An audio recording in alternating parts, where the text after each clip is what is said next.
Today we launched the first of our regular Property Imperative update blogs. With so much happening in the property and mortgage sector, we discuss the events of the past week. You can find more on the stories we discussed today on our blog.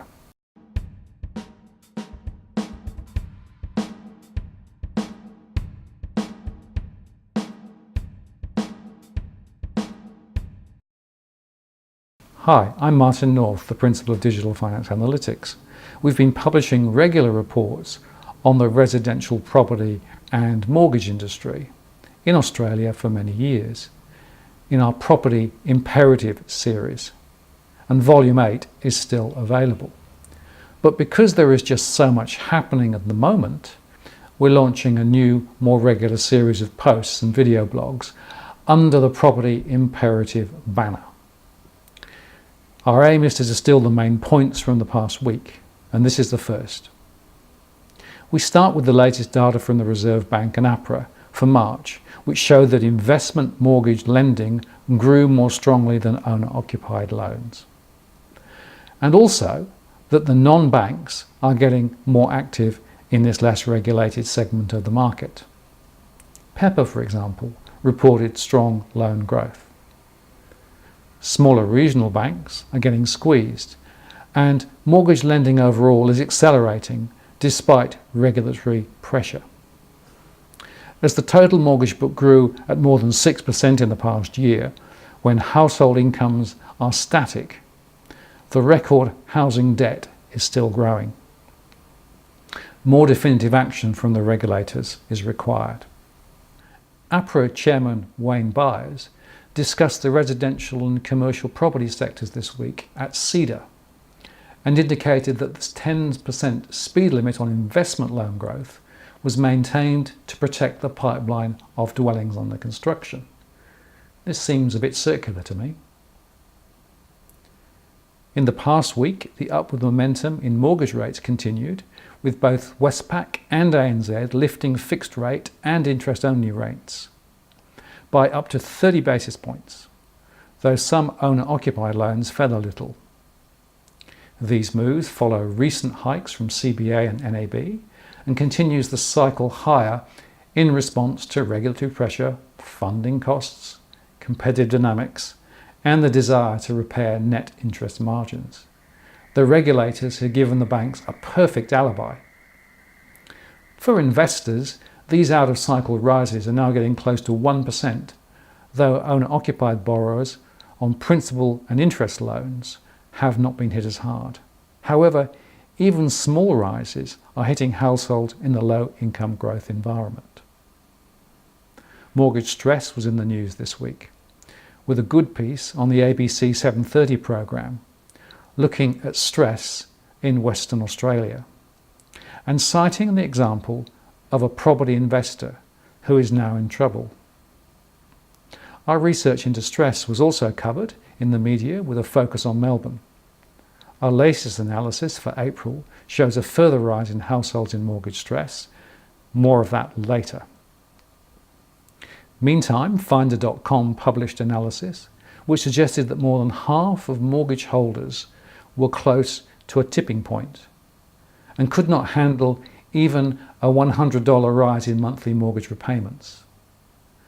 This would equate to a mortgage rate of just 5.28%, not far from current rates at all. Mortgage brokers were in the news again, thanks to evidence given to the Senate Standing Committee on Economics, who are looking at consumer protection in the banking and finance industry. Evidence presented suggested commission aligned to achieving specific volume targets, and the use of lender lists may mean the interests of consumers are being compromised. We discussed this on the DFA blog last year. In addition, ASIC highlighted deficiencies in the information flows between brokers and banks and suggested that more robust systems and processes are needed, especially around commission data and broker performance.